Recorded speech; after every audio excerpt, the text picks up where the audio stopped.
마가복음 성경 공부 8번째 시간이고요. 오늘은 성령 모독죄, 이 성경에 나오는 여러 가지 난해 구절 중에 하나로 여겨지는 성령 모독죄에 대해서 함께 알아보는 시간 갖겠고요. 두 번째로는 하나님의 뜻, 하나님의 가족에 관한 것에 대해서 알아보겠고요. 그리고 중보 기도로 들어가도록 하겠습니다. 먼저 마가복음 핵심 구절이죠. 같이 읽어보도록 하겠습니다. 인자가 온 것은 섬김을 받으려 함이 아니라 도리어 섬기려 하고 자기 목숨을 많은 사람의 대속물로 주려 함이니라. 아멘.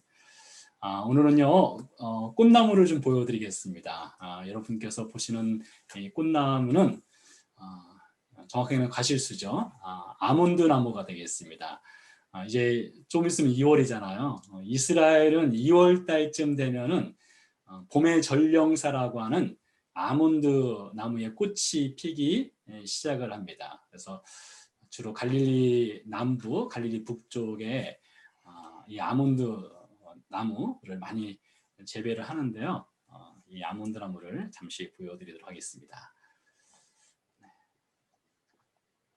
한글 성경에는 살구나무로 번역이 되어 있어요. 이 아몬드 나무가요.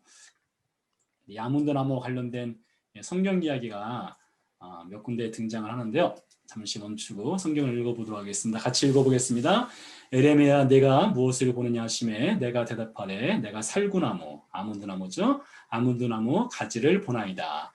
여호와께서 내게 이르시되 내가 잘 보았도다. 이는 내가 내 말을 지켜 그대로 이루려 함이라 하시니라 라고 되어 있습니다. 하나님께서 예레미야 선지자를 불러서 이제 환상을 보여주시죠. 환상을 보여주는데 아몬드 나무 가지를 보여주셨습니다. 그러면서 네가 뭘 보았느냐 했더니 아몬드 나무 가지를 봤습니다. 그래서 하나님께서 답을 하시죠. 내가 잘 보았다. 이는 내 말을 지켜 그대로 이루려 함이라 했는데요. 이 아몬드라고 하는 이 나무가 히브리어로는 샤케드라고 합니다. 샤케드. 이 샤케드의 그 어근은 지킨다라는 뜻이 있습니다. 지킨다 혹은 약속을 이룬다라는 뜻이 있어요. 그래서 이 아몬드 나무 하면은 무엇을 상징하는가 하면 하나님께서 약속하신 것을 반드시 지켜 이룬다라는 뜻을 갖고 있는 나무가 아몬드 나무예요. 그래서 이 봄이 시작되면서 이 아몬드 꽃이 쫙 피잖아요. 피면 아마 성경시대 사람들은 이 아몬드 나무 꽃을 보면서 그런 상상을 했을 것 같아요. 우리 하나님께서 우리에게 하신 약속을 그대로 지켜 이루시겠구나라는 것을 상상할 수 있는 나무가 이 아몬드 나무가 되겠는데요. 네. 다시 한번 좀 더 이어나가도록 하겠습니다. 이 성막을 만들 때에 하나님께서 아몬드 나무 꽃 장식을 금초대, 메노라라고 하는 금초대에 장식을 하도록 하였습니다. 그리고 이 금초대는 성막 안에 있었죠. 그래서 이 성막 안에 있는 금초대를 제사장들이 들어가서 보지 않겠어요? 보면서 또 제사장들은 무엇을 상상했을까요? 아마 제사장들도 하나님께서 언약하신 것을 반드시 이루시리라는 것을 금초대에 새겨진 이 아몬드 꽃을 보면서 연상하지 않았을까 그렇게 생각을 해볼 수 있겠습니다. 그래서 여러분 이제 1월이 다 가고 있는데요. 이제 봄이 오고 있습니다. 코로나 시대도 이제 지나가는 봄이 오고 있는데요. 하나님께서 여러분에게 무엇을 약속하셨든지 하나님께서는 약속하신 것을 반드시 이루시는 분이라는 것을 이 아몬드 꽃을 통해서 우리 한번 마음에 되새겼으면 좋겠다 싶어서 아몬드 꽃을 보여드렸고요. 마지막 장면에 보시는 것은 아몬드 열매입니다. 맛있죠? 네. 자, 오늘 말씀 마가복음 3장 20절 이하 말씀인데요. 말씀의 구조를 먼저 좀 보도록 하겠습니다. 첫 절에는 예수님의 친족들이 예수님을 찾아왔습니다. 예수님을 붙들러 찾아왔는데 예수님이 미쳤다는 소식을 듣고 예수님을 이제 데리러 온 것이죠. 네, 그런 다음에 예루살렘에서 서기관들이 내려와요. 서기관들이 내려와서 예수님을 향해서 뭐라고 하는가 하면 귀신의 왕을 힘입어 귀신을 내어 쫓는 나 이렇게 말하고 있습니다. 당시 예수님이 이렇게 능력도 행하고 중풍병자도 일으키고 귀신도 내어쫓고 이런 일들을 갈릴리 지역에서 행하자 예루살렘에서 이 바리새인들에 속한 이 서기관들이 궁금해서 찾아온 것 같아요. 찾아와서 예수님 행하시는 그 놀라운 능력을 보면서 이렇게 얘기한 거죠. 저거 귀신 들려가지고 귀신의 힘으로 쫓는 거야. 이런 말을 했다는 것이죠. 그러자 예수님께서 이제 이어서 말씀하시기를 누구든지 성령을 모독하는다는 영원히 사하심을 얻지 못하고라고 하는 성령 모독죄 혹은 성령 해방죄에 관해서 예수님 말씀하시는 구절이 나오고요. 마지막으로는 예수님의 어머니와 동생들이 예수님 찾아오지 않습니까? 찾아왔을 때에 예수님이 하시는 말씀이 누구든지 하나님의 뜻대로 행하는 자가 내 형제요 자매요 어머니니라 라는 말씀으로 오늘 말씀이 맞춰지게 되는데요. 친족이 먼저 찾아오고 그다음에 서기관들이 찾아오고 성령 모독죄에 대해서 예수님이 말씀하시고 마지막으로는 하나님의 뜻대로 행하는 자들이 내 가족이다 이렇게 말씀하심으로써 오늘 3장을 마치게 되는데요. 이 구조를 가지고 오늘 말씀을 이어가 보도록 하겠습니다. 자, 우리가 다시 한번 이제 짚고 넘어가야 될 것이 마가복음의 전체적인 이 구조를 보는 이 포커스 구조를 보는 것이 참 중요한데요. 마가복음 1장 1절에서 하나님의 아들 예수 그리스도의 복음이라는 말로 시작하지 않습니까? 시작해서 이제 예수님께서 하나님의 아들 되심을 마가복음 1장부터 해서 쭉 이렇게 한 장 한 장 지나가면서 하나님의 아들 되신 예수님이 자신의 정체성, 하나님의 능력, 하나님의 아들 되심을 계속해서 보여주죠. 마지막 장면이 십자가가 하이라이트 아니겠습니까? 최절정기에 이르렀을 때 예수님께서 십자가에서 죽으시죠. 죽으신 다음에 로마 백부장이 그 자리에 있었잖아요. 로마 백부장이 이렇게 말하죠. 이 사람은 진실로 하나님의 아들이었도다 라는 말을 하지 않습니까? 그래서 이제 마가복음 1장 1절부터 시작을 해서 마가복음 15장 39절 물론 마가복음 16장도 있지만 거의 마지막 부분까지 가서도 하나님의 아들 뭔가 이렇게 연결되지 않습니까? 그러니까 처음부터 끝까지 이 마가복음을 통해서 마가복음의 독자, 우리도 포함하는 것입니다. 마가복음을 읽는 독자한테 알려주고 싶은 것은 무엇이에요? 예수님이 하나님의 아들 되신다. 그분이 복음이다. 라는 것을 이제 가르쳐 주는 것이죠. 그 흐름을 따라가는 겁니다. 흐름을 따라가는 중에 3장 20절 이하의 말씀을 우리가 보는 것이 되겠습니다. 자, 예수님의 친족들이 듣고 그를 붙들러 나오니 이는 그가 미쳤다 하밀러라 했습니다. 아마 이 친족들이라고 했으니까 예수님이 원래 나사렛에서 사셨지 않습니까? 그러다가 이제 가버나움으로 옮기셔서 공생애를 하시게 되는데 가버나움으로 옮기셨을 때는 예수님의 가족이 같이 옮기셨습니다. 아마 그런데 예수님의 친족들 중에 나사렛에 살고 있었던 사람들이 있었던 것 같아요. 그래서 그 나사렛에 살고 있는 친족들이 예수님이 행하시는 놀라운 능력들을 사람들이 소문을 퍼뜨렸는데 어떤 사람은 예수님 미쳤대 이런 말을 했나 보죠. 그래서 이 친족들이 예수님을 어떻게든 붙잡으러 왔습니다. 미쳤다는 소식을 듣고요. 근데 당시 지난 시간에 한 말씀드린 것 같은데요. 당시 예수님에 대해서 사람들의 그 이해하는 것, 예수님이 도대체 누구신가 이래서 이해하는 것이 각자 서로 보는 관점이 다 달랐습니다. 근데 예수님의 형제들은 예수님을 믿지 않았어요. 아마 예수님의 어머니 마리아가 그런 얘기 했을 수도 있어요. 하나님의 성령에 의해서 내가 네 형 예수를 잉태하였다. 네 형은 보통 사람이 아니다. 이런 부분에 대해서 가르쳐 주었을 수도 있습니다. 근데 그 형제들, 예수님의 동생들은 예수님이 어떤 능력을 행하든지 어떤 말씀을 가르치든지 하더라도 그냥 형제로 여겼던 것 같아요. 하나님의 아들이 아니라 형제로 여겼던 것 같아요. 그래서 예수님을 하나님의 아들로 받아들이지 못하는 장면이 요한복음 7장에 나오고요. 누가복음 4장에 의하면 이 사람은 요셉의 아들이 아니냐. 이것은 나사렛 사람들이 한 얘기죠. 우리가 전에 배웠었죠. 예수님이 나사렛에 가셔서 이사야서 61장 말씀을 가지고 내가 하나님의 아들 메시아라는 것을 선포했을 때 이 사람이 요셉의 아들이 아니냐라고 말하죠. 또 요한복음 7장에 보면 어떤 사람들은 당신은 귀신이 들렸도다. 예수님의 친족들이 들은 것과 비슷합니다. 귀신이 들렸도다 이렇게 말하고요. 또 어떤 사람들은 이 사람은 참 선지자야 이렇게 말하고 하죠. 마태복음 16장에서 보면 사람들이 나를 누구라 하느냐 했더니 침례 요한이라고 합니다. 엘리야라고 합니다. 엘리사라고 에레미야라고 합니다. 선지자 중에 하나라고 합니다. 그렇게 말하는 것처럼 또 그렇게 말하는 사람들이 있었다는 것입니다. 그랬더니 또 그 반응에 반대해서 찾아보라 갈릴리에서는 선지자가 나지 못하느니라 라는 말을 하는 사람들도 있었습니다. 구약 성경에 보면은 많은 선지자들이 등장하지만 갈릴리 출신은 없었던 것이죠. 또 갈릴리 하면은 이사야서 9장과 마태복음 4장에 보면 갈릴리 하면 이방의 갈릴리로 이방의 갈릴리. 그러니까 이 갈릴리 출신 자체가 이 하나님의 백성으로 취급받기에는 여겨지기에는 너무 이방화된 도시에 살고 있는 사람들. 그래서 그런 그 동네에서 어떻게 선지자가 나올 수 있겠느냐 이렇게 바라보는 사람들도 있었고요.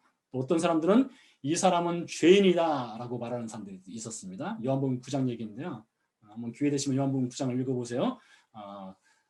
날 때보다 소경된 사람이 청년이 눈이 뜨게 되죠. 안식일날 예수님이 그의 눈을 뜨게 해주었습니다. 그러자 안식일날 예수님이 이런다 해서 유대인들은 예수님은 죄인이다 이렇게 부르기도 했죠. 이처럼 예수님에 대한 이해, 예수님을 바라보는 시각들이 제각기 다 달랐는데요. 20세기 기독교 최고의 변증가라고 하는 C.S. 루이스라고 하는 분이 있습니다.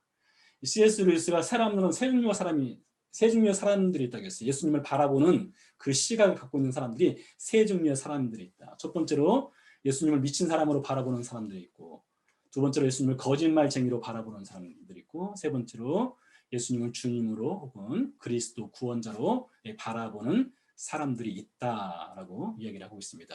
그러니까 예수님 시대뿐만 아니라 오늘날 우리 시대 당시에도 많은 사람들이 예수님을 바라볼 때에 예수님 미친 거 아니야? 예수님 거짓말쟁이 아니야? 어떤 분들은 예수님이 주님이시고 그리스도다. 이렇게 각각의 시선을 가지고 예수님을 바라본다는 것이죠. 서기관들은 예수님을 어떻게 바라봤을까요? 예루살렘에서 내려온 서기관들은 그가 바알세불이 집혔다. 집혔다는 것은 퍼지에스트 됐다. 그러니까 바알세불 하면은 이 귀신의 왕, 사탄이죠. 이 사탄이 예수님을 잡고 있다. 또 귀신의 왕을 힘입어 귀신을 내어 쫓는다. 이렇게 얘기를 했습니다. 그러자 예수님이 비유를 들어서 서기관들에게 이야기를 하시죠. 사탄을 쫓아내지는 않는다. 그렇지 않겠습니까? 사탄이 사탄과 싸우면 그 나라가 멸망하지 않겠습니까? 나라와 집이 스스로 분쟁하면 망한다. 비유를 아주 간단 명료하게 시원하게 드셨습니다.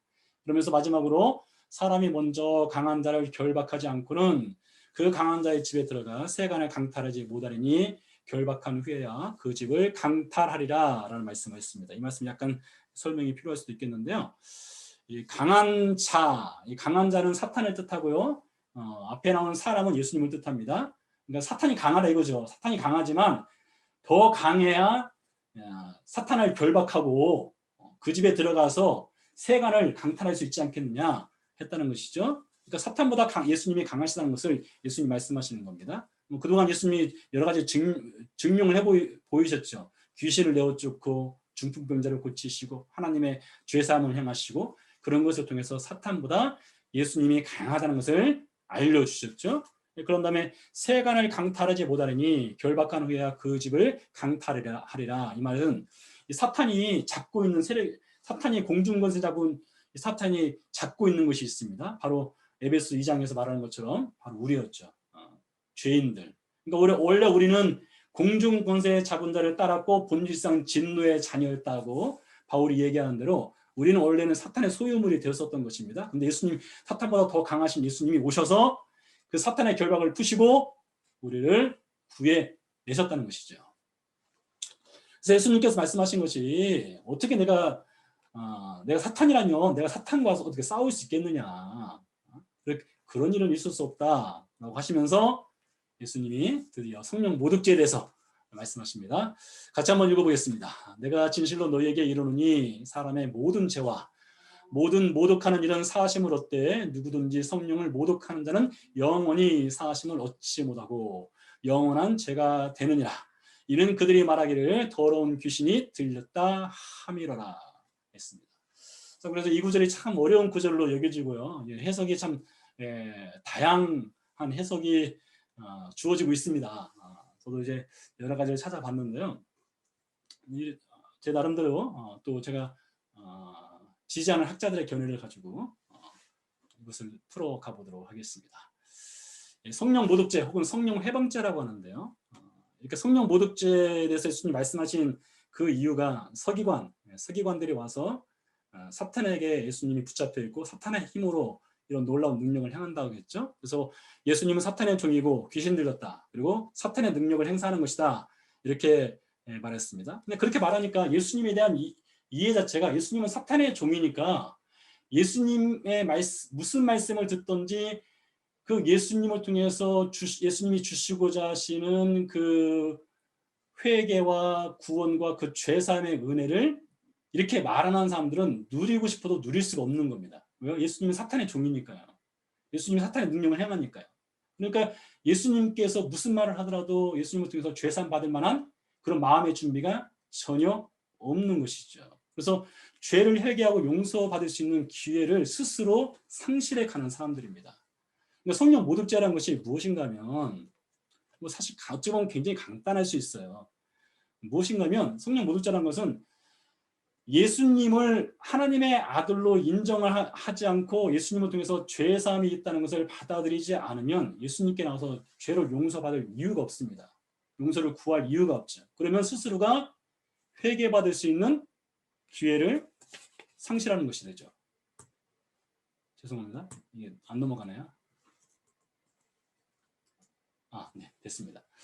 스스로 회개의 기회를 차단하는 것입니다. 그래서 성령 모독죄라고 해서 특별하게 어떤 특정 죄를 지으면 하나님이 용서하지 않는 것, 그것이 아니라 어떤 죄이든지 하나님은 다 용서를 하시는데 죄를 용서함 받기 위해서는 예수님이 죄사함을 주신다는 것을 먼저 인정을 해야 되죠. 예수님이 죄사함을 주실 수 있는 분이라는 것을 인정을 하지 못하면 스스로 회개의 기회를 차단하게 됩니다. 그러니까 죄를 용서받을 수 있는 기회를 스스로 차단하게 되니 용서를 받지 못하게 되는 것이죠. 성경에 보면요, 이 서기관들처럼 예수님에 대해서 예수님이 귀신 들렸다, 사탄의 능력을 갖고 있다, 예수님을 통해서 죄사함 받을 수 없다, 이렇게 주장하던 사람들이 있었습니다. 예를 들어서 사도행전 3장 17절 19절을 보면요, 형제들아, 여기서 말하는 형제들이라고 하는 사람들은 어떤 사람들이냐면 예수님이 십자가에서 죽으실 때에 예수님을 십자가에 못 박아 죽여라 했던 그 군중들입니다.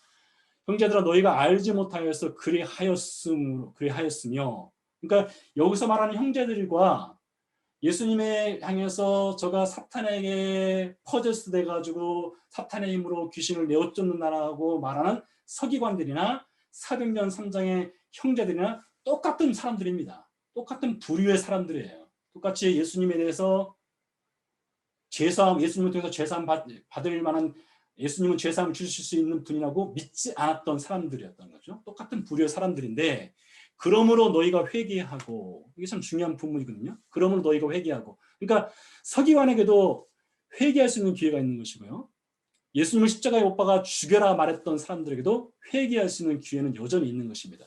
회개하고 돌이켜 너희 죄 없이 함을 받으라 했던 것이죠. 성령 모독죄라고 하면서 특정한 죄가 있는 것이 아니라, 다시 말씀드리지만 회개할 기회를 스스로 차단하는 것, 이렇게 볼 수 있다는 것입니다. 한 가지 더 예를 들면요, 바울이 한 얘기인데요, 내가 전에는 비방자요 박해자요 폭행자였으나 도리어 긍휼을 입은 것은 내가 믿지 아니할 때에 알지 못하고 행하였음이라 했습니다.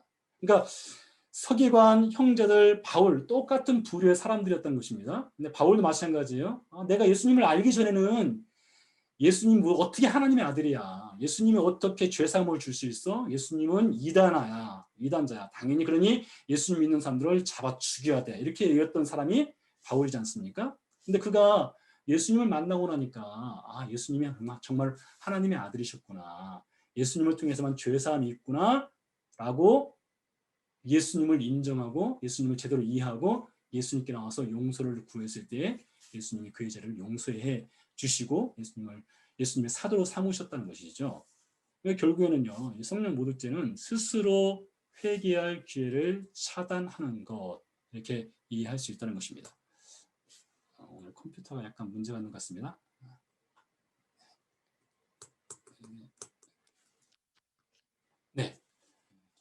하는데요. 그렇다면 예수님을 귀신 들렸다 하는 이들은 용서받을 수 있는 기회를 잃었는가? 그러니까 이 서기관들이 예수님을 귀신 들렸다고 했는데요. 이들은 용서받을 수 있는 기회를 과연 잃었을까요? 답은 그럴 수도 있고 그렇지 않을 수도 있습니다. 이미 말씀드린 대로요. 그럴 수도 있고 그렇지 않을 수도 있어요. 왜 그런가 하면 예수님을 십자가에 못 박았던 사람들 중에 주도적인 역할을 했던 사람들이 대제사장들이죠. 대제사장이 자기 옷을 찢으며 이르되 우리가 어찌 더 증인을 요구하리요. 그 신성 모독하는 말을 너희가 들었도다. 너희는 어떻게 생각하느냐 하니 그들이 다 예수를 사형에 해당한 자로 정죄하고 십자가 바로 지기 전 장면 아니겠습니까? 그러니까 마가복음 14장 15장까지 간 거죠. 그러니까 그 전에 3장부터 해서 예수님께서 계속해서 1장부터 해서 예수님이 하나님의 아들 되심을 꾸준하게 보여주고 예수님을 통해서 죄사함 받을 수 있다는 것을 지속적으로 예수님께서 증명하고 보여주었는데 그 과정 중에 그것을 늘 지켜봤던 사람들이 제사장도 있고 서기관들도 있고 바리새인도 있고 일반 시민들도 있었다는 것이에요. 근데 끝까지 이 사람들은 예수님의 하나님의 아들 되심도 인정하지 않고 예수님이 죄사함을 줄 수 있다는 것도 받아들이지 않고 결국은 예수님이 십자가에 못 박아 죽이지 않습니까? 그러니 스스로 회개할 수 있는 기회, 용서받을 수 있는 기회를 스스로 차단시키고 놓치게 되는 것이죠. 그래서 스스로가 성령 모독죄에 빠지는 사람들입니다. 반면에요. 사도행전 6장 7절 말씀인데요. 같이 한번 읽어보겠습니다. 하나님의 말씀이 점점 왕성하여 예루살렘에 있는 제자의 수가 더 심히 많아지고 허다한 제사장의 무리도 이 도에 복종하니라. 사실 이게 엄청난 말씀입니다. 제사장의 무리. 바로 전까지만 하더라도 이게 사실 사도행전 6장과 마가복음 15장 사이의 그 시간적 차이가요. 채 6개월도 안 될 겁니다. 채 6개월도 안 돼요. 근데 그 6개월 사이에 그렇게 예수님을 십자가에 못 박아 죽여라 했고 주도적인 역할을 했던 제사장 무리들 가운데 예수님 부활하시고 나서 복음을 들었을 때 그제서 예수님이 죄사함을 주실 수 있는 분 하나님의 아들이구나 하면서 깨닫고 회개하고 예루살렘 교회의 일원이 됐다는 것이죠. 그러니까 이 성령 모독죄를 지고 있었던 사람들일지라도 회개하면 용서받을 수 있다는 것이죠. 한 구절 더 보도록 하겠습니다. 사도행전 15장 5절 말씀인데요. 같이 한번 읽어보겠습니다. 바리새파 중에 어떤 믿는 사람들이 일어나 바리새파 중이라겠습니다. 어떤 믿는 사람들이 일어나 말하되 이방인에게 할례를 행하고 모세의 율법을 지키라 명하는 것이 마땅하다.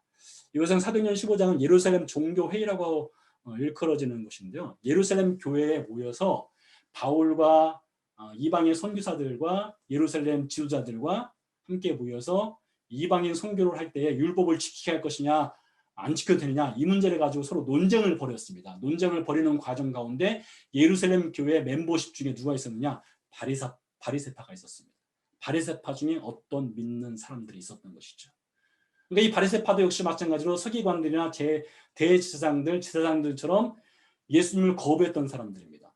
예수님을 향해서 사탄의 파워로 귀신을 내어쫓는다 말했던 사람들입니다. 성령 모독죄 안에 스스로 빠져있던 사람들입니다. 그런데 예수님이 하나님의 아들 되심을 알고 죄를 회개하니까 성령 모독죄를 지었다 할지라도 용서받고 하나님의 교회의 일원이 되었다는 것이죠. 따라서 이 성령 모독죄라는 것은 스스로 차단해버리면 용서받지 못하는 것이고 용서를 구하면 용서를 받을 수 있는 죄가 성령 모독죄라고 할 수 있다는 것이죠. 정리하면요. 성령 모독죄 모든 죄와 똑같습니다. 특별하게 다른 죄가 있는 것이 아닙니다. 똑같은데요. 회개하면 구원으로 가고요. 스스로 차단해버리면 어떻게 될까요? 구원받지 못하는 것입니다. 영벌, 지옥으로 가는 것이 되겠습니다. 특별하게 어떤 특정한 죄만의 성령 모독죄가 아니라 모든 죄가 성령 모독죄로 해당될 수 있고 회개하면 하나님은 어떤 죄든지 무슨 죄를 지었든지 용서하시고 구원해 주신다. 결론을 내릴 수가 있겠습니다.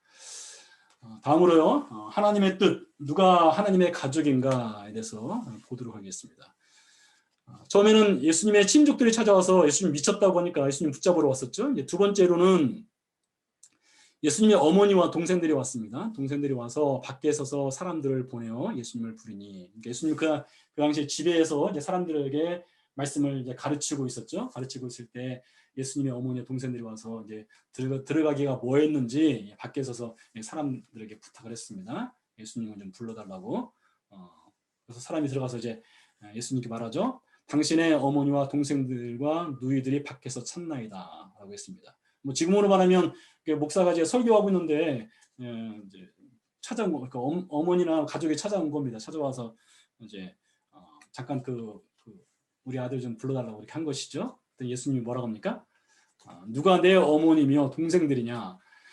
내 어머니와 내 동생들을 보라. 누구든지 하나님의 뜻대로 행하는 자가 내 형제요 자매요 어머니니라 라고 답을 하셨습니다. 그렇다고 해서 예수님의 어머니와 동생들을 보고 저 사람들은 내 동생도 아니고 어머니도 아니야 이렇게 말한 것이 아니죠. 말한 것이 아니라 예수님이 하나님의 가족에 대한 개념을 여기서 좀 가르쳐 주시게 되는데요. 누가 하나님의 가족에 속하느냐? 누구든지 하나님의 뜻대로 행하는 자가 하나님의 가족이다라고 말씀하고 있는데요. 구약과 신약을 통해서 하나님의 가족에 대해서 좀 알아보도록 하겠습니다. 구약성경 창세기 1장 26절에 보면 하나님이 우리 인생을 창조하실 때 하신 말씀입니다. 하나님이 이르시되 우리의 형상을 따라 우리의 모양대로 우리가 사람을 만들고 라고 되어 있습니다. 우리는 사실 다 피부색도 다르고 얼굴 생김새도 다 다르고 심지어 지문이 똑같은 사람도 없다고 하지 않습니까? 그런데 우리 모든 사람은 하나님의 형상대로 하나님의 모양대로 하나님께서 창조하셨다라고 했습니다. 자식은 부모를 닮지 않습니까? 많은 사람들이 그래요. 제 아들 보고 아빠를 꼭 빼닮았다고 말합니다. 제 아들은 기분 나빠하는데요. 아무튼 제가 봐도 저를 많이 닮은 것 같아요. 여러분 가족도 마찬가지 아니겠습니까? 그러니 자식이 부모를 닮는 건 당연한 것처럼 하나님께서 하나님의 형상대로 창조했으니 우리 원래 인생은 하나님을 닮은 하나님의 가족으로 창조된 것이죠. 출애굽기 4장 22절 말씀인데요. 같이 읽어보겠습니다. 너는 바로에게 이르기를 여호와의 말씀에 이스라엘은 내 아들 내 장자라 했습니다. 하나님의 가족이라는 것이죠. 이스라엘 백성을 향해서요. 이스라엘 백성을 향해서 내 아들이야, 내 장자야, 내 맏아들이야 라고 하나님이 말씀하셨고요. 네. 오늘 말씀을 드리네요. 네. 잠깐만 기다려보세요. 제가 하여튼 호세아서를 말씀드리려고 했는데요. 호세아서에 보면은 하나님께서 어떻게 이게 그렇습니까? 잠깐만요. 제가 이게 이 선은 제가 그은 것이 아닙니다. 죄송합니다. 오늘 원활하지 못한데요. 호세아서 2장 19절에서 20절입니다. 내가 여호와 하나님 말씀하신 겁니다. 네게 이스라엘에게 장가들어 영원히 살되 공의와 정의와 은총과 궁일이 여김으로 내게 장가들며 진실함으로 내게 장가들이니 네가 여호와를 알리라 했습니다. 하나님이 우리를 창조하시고 하나님의 형상대로 창조하시고 때로는 우리를 하나님의 아들로 불러주기도 하지만 우리는 하나님의 신부가 되기도 한다는 것이죠. 하나님은 우리의 신랑이 되고요. 하나님은 신랑, 우리는 신부. 그러니까 하나님의 가족으로 구약 성경에서 하나님의 백성들을 이렇게 불러주시는 장면들이 있고요.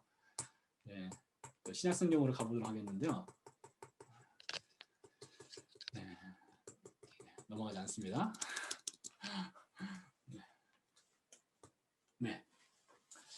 요한복음 1장 12절 말씀입니다. 아주 유명한 말씀이죠. 같이 한번 읽어보겠습니다. 영접하는 자, 곧 그 이름을 믿는 자들에게는 하나님의 자녀가 되는 권세를 주셨으니 라고 말하고 있습니다.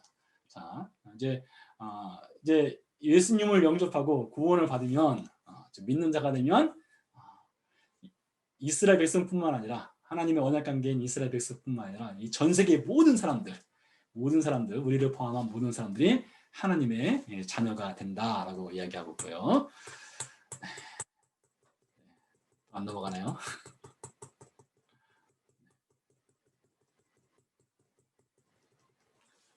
뭔가 네. 하나님 미리 하신 자들, 로마서 8장 29절인데요. 같이 한번 읽어보겠습니다. 하나님이 미리 하신 자들을 또한 그의 아들의 형상을 본받게 하기 위하여 미리 정하셨으니 이는 그로 많은 형제 중에서 맏아들이 되게 하려 하심이니라 했습니다. 자, 그러니까 우리 예수님이 하나님의 그 맏아들이니까 장자고 우리는 예수님의 동생이 되는 것이죠. 예수님 우리 형님이십니다. 예수님 우리 형님으로서 하나님의 가족 중에 예수님 형님, 우리는 동생들로 이렇게 불러주시고요. 또 에베소 1장 5절인데요. 같이 한번 읽어보겠습니다. 그 기쁘신 뜻대로 우리를 예정하사 예수 그리스도로 말미암아 자기의 아들들이 되게 하셨으니 하나님께서 우리를 또 가족으로 이렇게 불러주시고 입양을 하셨다는 것을 말씀을 해주고 있고요. 고린도서 11장 2절 이제 호세아서는 하나님과 이스라엘 백성 사이에 신랑과 신부의 관계를 얘기하고 있는데 고린도후서 11장에서는 바울이 중매를 서서 뭐라고 말합니까? 내가 하나님의 열심으로 너희를 위하여 열심을 내노니 내가 너희를 정결한 처녀로 한 남편인 그리스도께 드리려고 중매한다라고 말하고 있습니다. 그러니까 바울이 중매를 서서 우리는 예수님의 신부가 되고 예수님은 우리의 남편 되는 신랑이 된다라고 말하고 있습니다. 그래서 이 구약성경이나 신약성경을 보면 우리 믿는 백성이 하나님의 가족이라고 하는 것들을 이렇게 성경 말씀이 표현하는 것을 볼 수가 있는데요. 다시 그래서 예수님 하신 말씀으로 돌아가 보도록 하겠습니다. 누가 내 어머니며 동생들이냐? 내 어머니와 동생들을 보라. 누구든지 하나님의 뜻대로 행하는 자가 내 형제요 자매요 어머니니라. 예수님이 하나님의 가족이 되는 방법에 대해서 말씀해 주셨습니다. 어떻게 하나님의 가족이 될 수 있습니까? 누구든지 하나님의 뜻대로 행하는 자. 하나님의 뜻대로 행하는 자가 하나님의 가족이 될 수 있다는 것입니다. 하나님의 뜻대로 행하는 자가 예수님을 맏형으로 삼을 수 있고요. 하나님의 뜻대로 행하는 자가 하나님의 자녀가 되고요. 또 예수님의 신부가 될 수 있다는 것이죠. 그럼 하나님의 뜻대로 행하는 것이 무엇이냐? 행한다니까 일처럼 보이지 않습니까? 그래서 요한복음 6장에서 유대인들이 예수님께 묻습니다. 그들이 묻되 우리가 어떻게 하여야 하나님의 일을 하오리까? 어떻게 우리가 하나님의 뜻을 행할 수 있습니까? 이걸 물은 겁니다. 하나님의 가족이 되려면 하나님의 뜻을 행해야 되니까요. 자, 예수님이 답을 하셨습니다.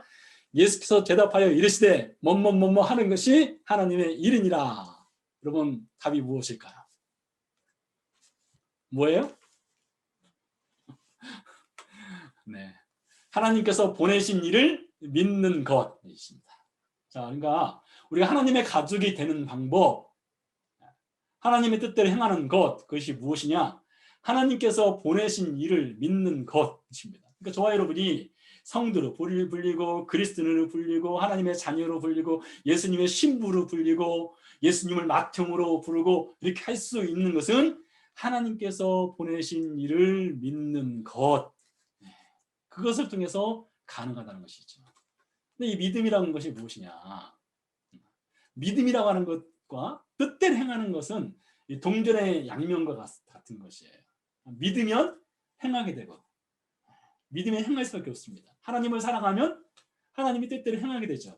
사랑하면 사랑하는 사람의 뜻대로 행하는 것 너무나 당연한 것 아니겠습니까?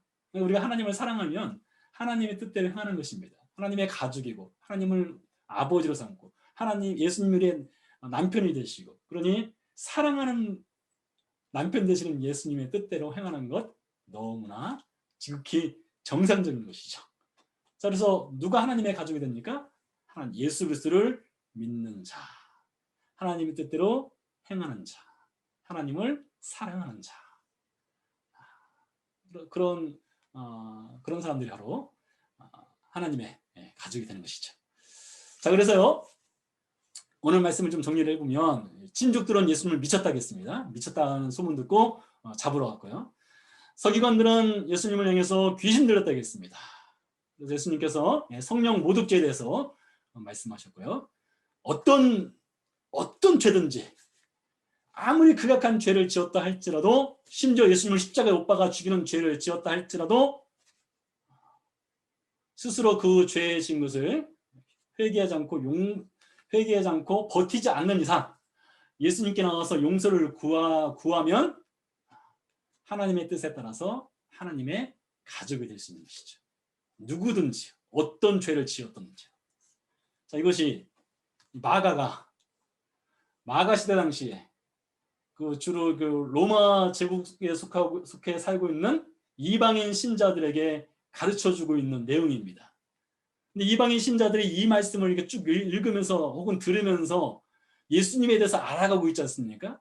근데 이들이 부딪히고 있는 것이 항상 있어요. 무엇이 부딪히는가 하면 누가 신의 아들인가 이 문제를 항상 부딪힐 수밖에 없습니다. 왜냐하면 이방인 신자, 특별히 로마 제국에 속해 살고 있는 이방인 신자들은 신의 아들 하면은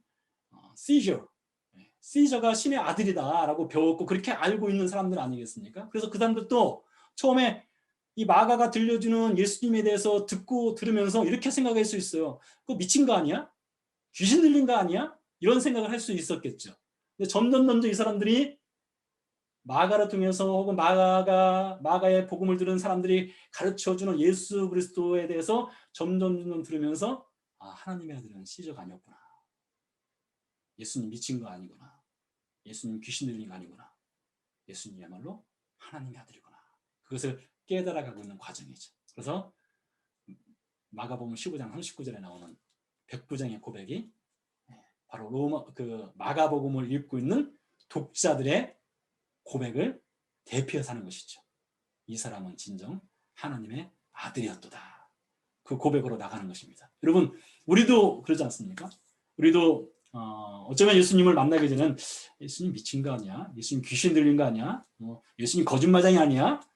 이렇겠죠. 그러다가 예수님에 대해서 이 영적 눈이 열리고 비늘이 벗겨지면서 예수님이 하나님의 아들이구나. 예수님을 통해서 죄사함 받는구나. 그것을 알고 믿음으로 고백하고 하나님의 뜻에 따라서 하나님의 가족이 되었죠.